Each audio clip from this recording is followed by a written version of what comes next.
బాధ్యత. ఇవన్నీ సరిదిద్దుకుంటా 3 సిలిండర్లు ఇచ్చే కార్యక్రమం మొదలుపెట్టి చేసుకుంటూ వెళ్తున్నాం. అట్లాగే కొత్త బస్సులు కొని మహిళల బస్సులు రెడీ చేస్తా ఉన్నారు. రైతులకు అన్నదాత సుఖీభవ రేపు బడ్జెట్ లో పెట్టబోతున్నారు. అట్లాగే తల్లికి వందనం ఆ డబ్బులు కూడా రేపు బడ్జెట్ లో అందరికీ ఇవ్వాలి కాబట్టి అవి పెట్టబోతున్నారు.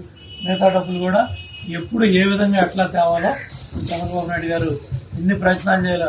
మహారాష్ట్ర ఎలక్షన్ అవ్వచ్చు, ఢిల్లీ ఎలక్షన్ అవ్వచ్చు, ఏ రాష్ట్రంలో ఎక్కడెక్కడ ఎలక్షన్ ఎందుకు వెళ్తున్నాడు ఆయన? ఒక పథకం తీసుకొద్దాం, ఒక 10,000 కోట్లు తెచ్చుకుందాం, ఒక స్టీల్ ఫ్యాక్టరీ డబ్బులు తెచ్చుకుందాం, ఒక రైల్వే జోన్ శంకుస్థాపన చేద్దాం, ఒక పోలవరానికి 12,000 కోట్లు. ఇప్పుడు అమరావతికి దగ్గర 38,000 కోట్లు టెండర్లు పిలవబోతున్నారు. అవి కూడా కార్యరూపంలోకి వస్తున్నాయి. ఆ పనులు పరిగెత్తి కాస్త మనీ సర్క్యులేషన్ జరుగుతూ ఉంటే గ్రామాల్లో కూడా 10 రూపాయలు ఆడే పరిస్థితి వస్తుంది. ఎక్కడ మరి ఇబ్బందులు, ఈ ఆర్థిక ఇబ్బందుల్లో ఉచితం కొంచెం అందుబాటులో తీసుకురావడం వల్ల భవన నిర్మాణ కార్మికులకు పనులు దొరికినాయి. ఇలా చాలా చాలా సమస్యల్ని పరిష్కారం చేసుకుంటా ప్రభుత్వం, ముఖ్యమంత్రి గారు, పవన్ కళ్యాణ్ గారు, బీజేపీ పార్టీ, అట్లాగే నరేంద్ర గారు అన్ని ప్రయత్నాలు చేస్తా ఉన్నారు. అన్ని కూడా మీకు తెలిసిందే, నేను చెప్పేది ఏం లేదు. కాబట్టి దయచేసి బాధ్యత, ఈ వారం రోజులు నిద్రపోవడానికి వీల్లేదు.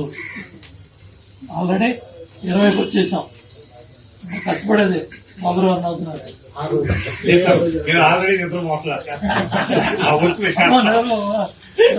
పోవాలి. అంటే 27వ తారీఖు సాయంత్రం కానీ మనం రిలాక్స్ అవ్వం. దయచేసి అందరూ కూడా బాధ్యత తీసుకోండి. నరేంద్ర గారు, నేను కూడా మళ్ళీ 4-5 రోజుల్లో ఎక్కడ ప్రోగ్రామ్ మీకు కలుస్తాం. మళ్ళీ తప్పకుండా అందరికీ పేరు పేరున ధన్యవాదాలు తెలియజేసుకుంటూ సెలవు.